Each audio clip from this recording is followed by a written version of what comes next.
even devotion is equivalent to gold. The gold used to decorate your body does not accompany you, at least until you get buried in the burial ground. However, the gold bhakti accompanies you even after death, gives you higher births, and releases you from ignorance. Your body doesn't say I, but you proclaim, this body is mine. If you figure out the one who says mine, you can transcend the vicious circle of births and deaths. Our bodies and thoughts are dissimilar. It is because our thoughts, tastes, likes, and practices differed in our previous births. It is only because of this that such diversity exists in this world. The external senses are burnt and reduced to ashes in the burial ground upon death. But it is not so with the internal senses. They accompany you even to your next birth. Therefore, always listen, see, and think about purity alone. Then, you will get purified. Nobody becomes free until and unless they realize the self shining within. Till then, they are slaves to their egos. God never reveals himself to the slaves. Turning a corpse alive is not great. However, molding a person into a jnani is great. Even if a miracle doesn't turn a corpse alive, won't it get a rebirth? You may love your God but don't criticize others' gods.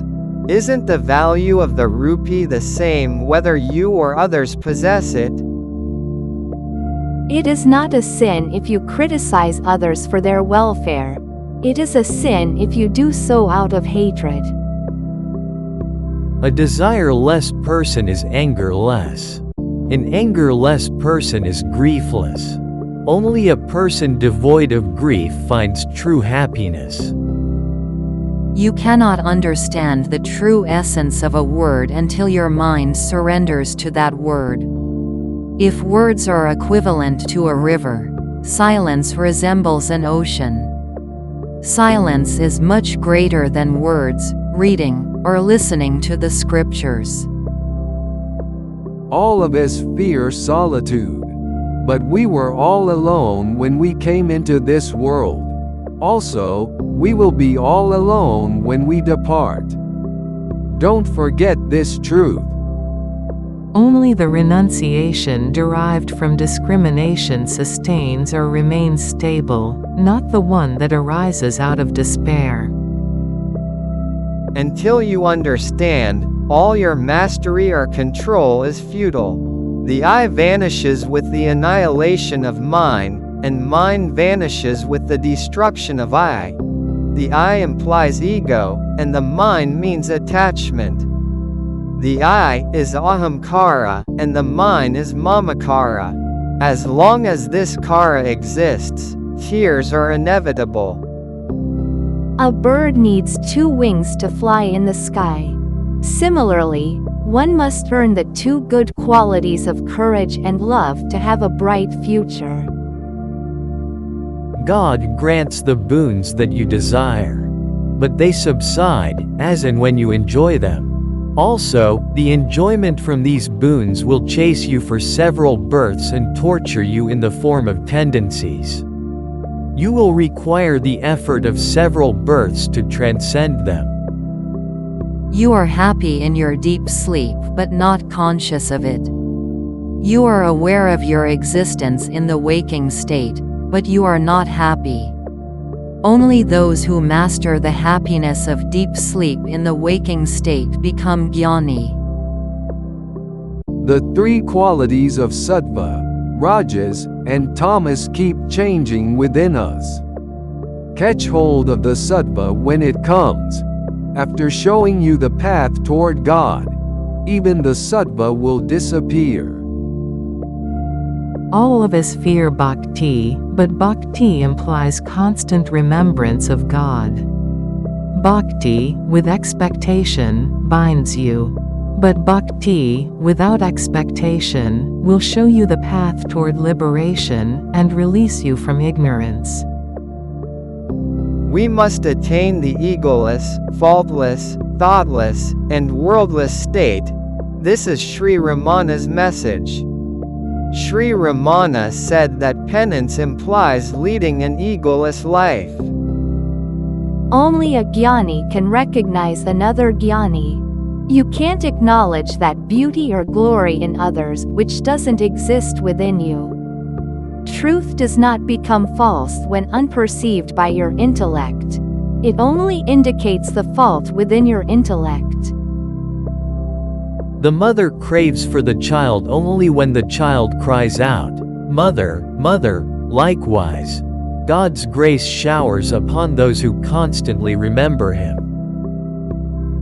Everyone wants to flatter God through a coconut. No one is concerned with the content of their heads. Even an animal will get liberated before man by being purified. Only when one is purified can one attain jnana.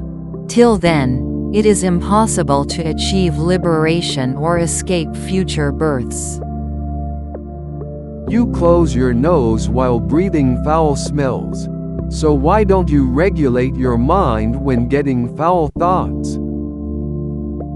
Any aspirant treading the path of spirituality gets hindrance from their own people, relatives, enemies, or gods. Their own family members turn out to be their enemies. Only their spotless devotion to God assists them. You all don't fear sleep but indeed fear death. Why is it so? Your present body is visible when you wake up from sleep, which is not so in the case of death.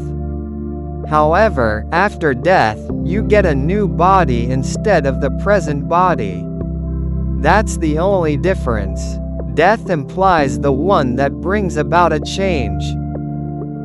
He who cannot see the good despite having eyes is blind. He who cannot hear the good despite having ears is deaf. He who cannot speak the good despite having a mouth is dumb.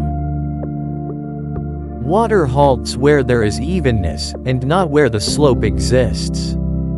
Similarly, jnana sustains where there is humility, and not where pride exists. Except for the self or Brahman, everything else is created by us. We are frightened when we look at our own creation. What else can be called Maya or delusion?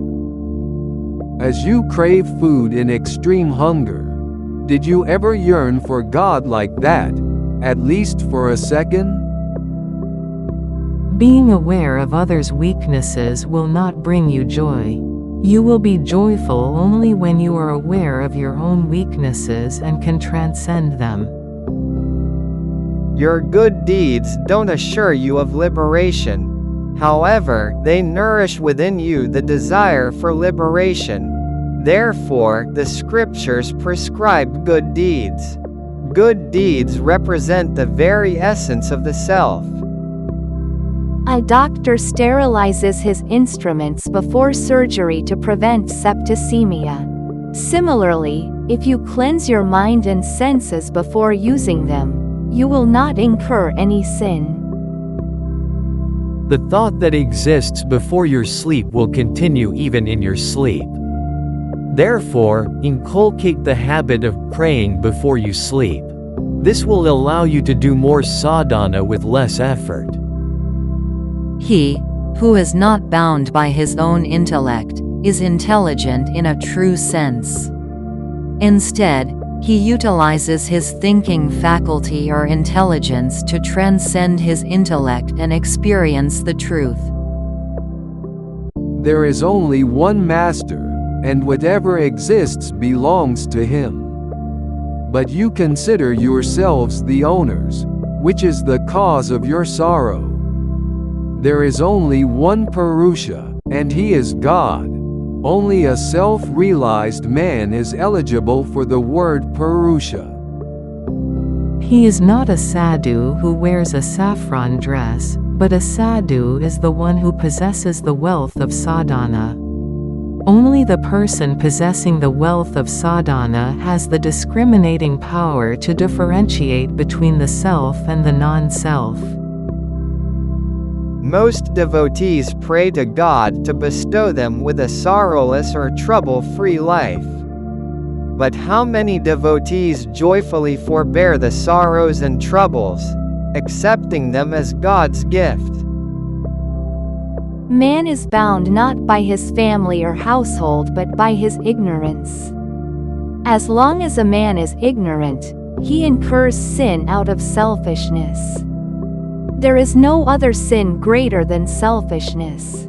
A selfish person can never contribute to society's welfare. Only the self-controlled can refrain from incurring sin. Upon death, we only lose our relationship with the body but not with our ego.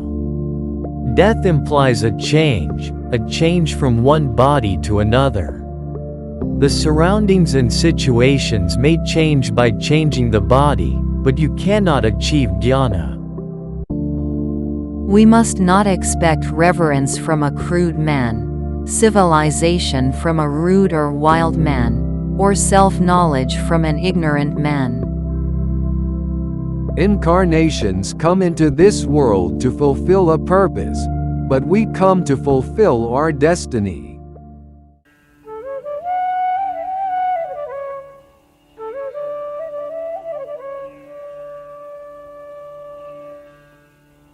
नानारूपव्यतीतोऽहम् चिदाकारोऽहमच्युतः सुखरूपस्वरूपोऽहम् अहमेवाहमव्ययः